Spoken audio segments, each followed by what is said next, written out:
बचत झालेल्या पैशातून अनाठाई खर्च करण्यापेक्षा आपण त्याची योग्य ठिकाणी गुंतवणूक केली पाहिजे। आता कुठं आणि कशी गुंतवणूक करायची, तर आता तुमची महिन्याला थोडी जरी बचत होत असेल तर तुम्ही त्याची म्युच्युअल फंडमध्ये SIP करून योग्य ती गुंतवणूक करू शकता।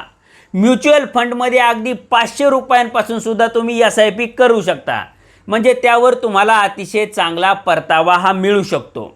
आता एक गणितच सांगायचं झालं तर समजा जर दर महिन्याला तुमची 1000 रुपये एवढी बचत होत असेल आणि त्याची तुम्ही SIP केली तर 10 वर्षांमध्ये 1,20,000 रुपये एवढी तुमची गुंतवणूक होईल आणि त्याला जर 12% जरी परतावा मिळाला तर तुम्हाला 10 वर्षांनंतर 2,32,000 रुपये एवढी रक्कम मिळणार आहे।